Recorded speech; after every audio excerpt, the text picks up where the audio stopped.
Je veux dire, le problème, par exemple, il y a, sur l'éclairage, je veux dire,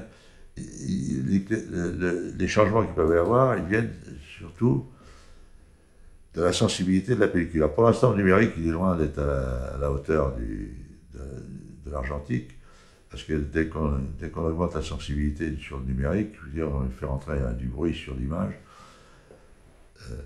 Bon, mais ils y arriveront. Alors, le problème, je veux dire, c'est que si la pellicule est très sensible, on peut tourner sans apport de lumière, c'est-à-dire qu'avec des lumières ambiantes. Bon, c'est-à-dire donc là-dedans qu'il n'y a pas de fabrication intellectuelle de l'image à ce moment-là. Je veux dire, c'est un reportage. Bon.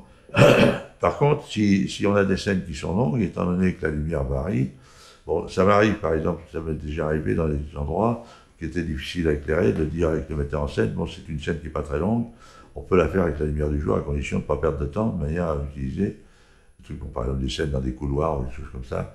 Bon. Alors, il est évident que s'il y a un incident qui se produit et qu'on finit qu'il n'y a plus d'apport de lumière extérieure, on est coincé. Bon, alors avec le numérique, on aura cette tendance à être coincé, d'autant plus qu'on peut quand même augmenter considérablement les contrastes. Bon, j'avais fait un truc, un tournage à un moment donné, les Japonais avaient fait une démonstration, ça date d'une dizaine d'années, ça, de télévision haute définition. Et là, ils avaient présenté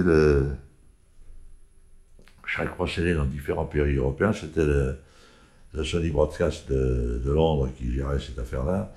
Donc, il prêtait le matériel, y compris le personnel japonais, pendant une semaine. Euh, alors, ça avait été prêté à Antenne 2, qui devait faire des trucs qui, bizarrement, je ne sais pas pourquoi, le type qui s'occupait de ça, le technicien qui s'occupait de ça, avait demandé que ce soit moi qui m'occupe, qu'il fasse des prises de vue. Et là, j'avais été très sidéré à l'époque parce que c'était un truc nouveau. Alors d'abord, déjà, il y avait un truc qui était très curieux, c'est qu'ils ne pouvaient pas arrêter les machines. Et à partir du moment où on avait dit on va tourner, on tournait, mais si on voulait refaire le plan autrement, ils ne pouvaient plus arrêter, ils pouvaient pas arrêter les magnétoscopes. Je ne sais pas pour quelle raison, j'avais pu le savoir. Mais en tout cas, on voyait des images. Je veux dire, ils pouvaient augmenter les contrastes, faire briller les couleurs, etc. Ce qui était complètement impossible en argentique.